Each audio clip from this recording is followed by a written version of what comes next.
नमस्कार। आइए सुनते हैं सुभद्रा कुमारी चौहान द्वारा लिखी कहानी बियाह। जबलपुर से आजमगढ़ ड्यूरेट दर्जे का जनाना डिब्बा और पूरे डब्बे में अकेली मैं। डाक गाड़ी हवा में उड़ती चली जा रही थी और मेरे दिमाग में रह रह कर एक ही बात चक्कर काट रही थी कि जब जब मैं बच्ची को लेकर चलती हूँ डिब्बे में तिल रखने की जगह नहीं होती, और आज जब मैं बिल्कुल अकेली हूँ तो डिब्बे भर में यात्रा करने वाली एक भी स्त्री नहीं। साथ में न तो कोई पुस्तक थी और न अखबार। मुझे अकेलापन अखरने लगा। बच्ची साथ होती तो वह इस बेंच से उस बेंच, इस खिड़की से उस खिड़की, डिब्बे भर में दौड़ लगाती। उसे संभाल रखने से मैं इतने व्यस्त रहती कि न तो पुस्तक का ही अभाव खटकता और न किसी सहयात्री का। जबलपुर से चलकर गाड़ी कटनी में रुकी। दूसरे डिब्बे में कई यात्री चढ़े और कई उतरे, पर इस जनाने इंटर में कोई परिवर्तन न हुआ। मैं जबलपुर से जैसे अकेली चली थी तैसे ही कटनी से भी चली। डाक गाड़ी फिर हवा से बातें करने लगी। सतना आया। ट्रेन की गति कुछ धीमी पड़ी और मैं उठकर खिड़की के पास बैठ गई। देखा एक छोटा सा बच्चा लड़की या लड़का प्लेटफॉर्म पर दौड़ा चला आ रहा है। उसके हाथों में पीतल की एक छोटी सी थाली थी। थाली में एक छोटी सी कटोरी, एक गिलास, यह सब वह आरती उतारने की मुद्रा में पकड़े दौड़ रहा था। ट्रेन रुकी और वह बच्चा भी रुक गया ठीक मेरे डिब्बे के सामने। तभी मैंने देखा एक कांस्टेबल और स्टेशन के 2-3 कर्मचारी उस बच्चे के विषय में कुछ कह रहे हैं। बच्चा उन्हीं के पास खड़ा था। जाने क्या सोचकर वह कांस्टेबल बच्चे को लाया और दरवाज़ा खोलकर डिब्बे में बिठा दिया। बच्चे को बिठाने के बाद वह मुझसे विनय भरे स्वर में बोला, बहन आप जरा इस लड़की को इलाहाबाद में उतार देना। कई दिनों से यह स्टेशन आती है और कहती है कि इलाहाबाद जाना है।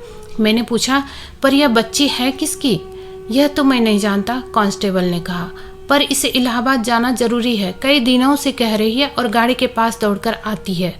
मैं और कुछ पूछूं कि सीटी हो गई और ट्रेन चल पड़ी। मैंने सोचा कि ये भी मुसीबत ही है। ट्रेन इलाहाबाद लगभग 11 बजे पहुंचती है। आज 1 घंटा पीछे जा रही है तो 12 बजे से पहले क्या पहुंचेगी? इलाहाबाद पहुंचते पहुंचते यह सो गई तो क्या इसे कोई लेने आएगा? कोई ना आया तो किसे सौंपूंगी इसे? एक साथ मेरे मन में कई प्रश्न उठे, पर ट्रेन चल चुकी थी और वहाँ मेरे प्रश्नों का उत्तर देने वाला कोई न था। अब मैंने मुड़कर उस बच्ची की ओर देखा। वह बेंच पर न बैठकर नीचे एक कोने में सिमट कर बैठी थी। उसके सामने वही थाली, कटोरी और गिलास थे। देखने में वह 5-6 वर्ष से अधिक की न जान पड़ती थी। कपड़ों के नाम पर एक मटमैला सा कपड़ा उसके शरीर पर लिपटा हुआ था। सिर के बाल लड़कों की तरह कटे हुए थे। चेहरे पर विषाद की गहरी छाप थी। उसे देखकर ऐसा लगता था कि इस छोटी सी आयु में उसने बहुत दुख देख लिए हैं। मेरी बच्ची और इस बच्ची में कितना अंतर है। यह गढ़ी हुई मूर्ति की तरह शांत और स्थिर बैठी है। डाक गाड़ी उसी पूर्ण वेग के साथ दौड़ रही थी, पर वह बालिका एक तपस्वी की तरह शांत और मौन बैठी थी। मैंने उसके पास जाकर उसका नाम पूछा। उसने मेरी तरफ देखे बिना ही जवाब दिया, राम प्यारी। तुम कहाँ जा रही हो? इलाहाबाद। इलाहाबाद में किसके पास जाओगी? मैंने पूछा, और इस बार उसने सिर उठाकर उत्तर दिया, अपने ब्याह के पास जाई थे। कितने आश्वासन और विश्वास के साथ उसने कहा ब्याह के पास।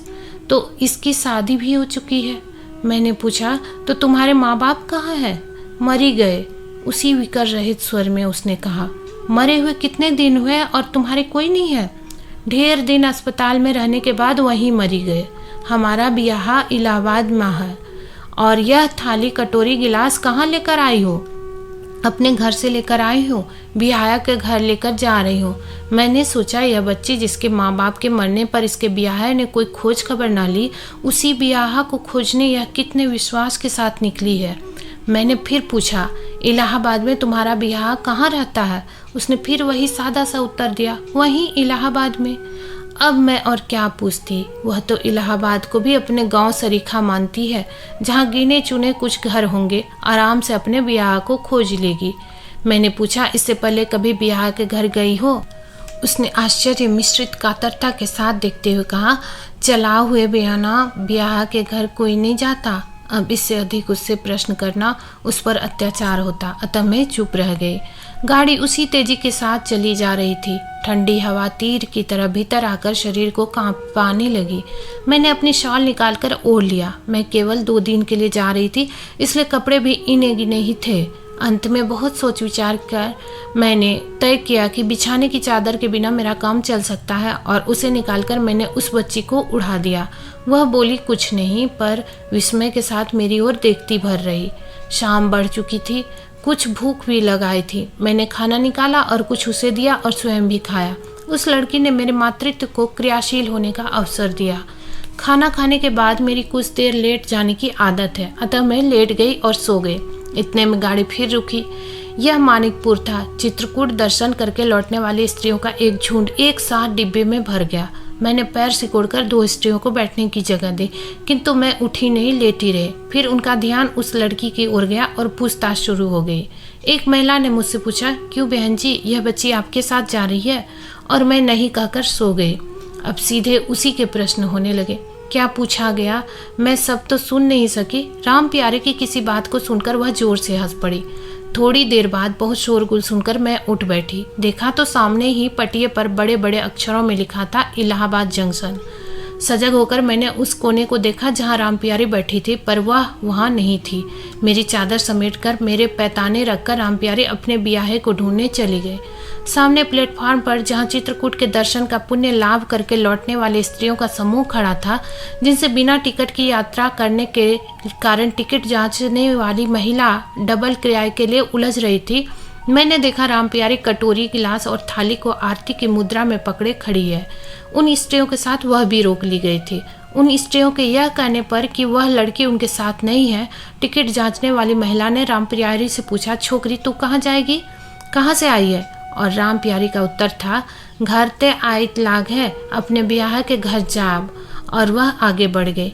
मैं देखती रह गई। जंक्शन का कोलाहल उसी प्रकार हो रहा था, पर मेरे कानों में राम प्यारी का स्वर गूंज रहा था, ब्याह के घर जाब।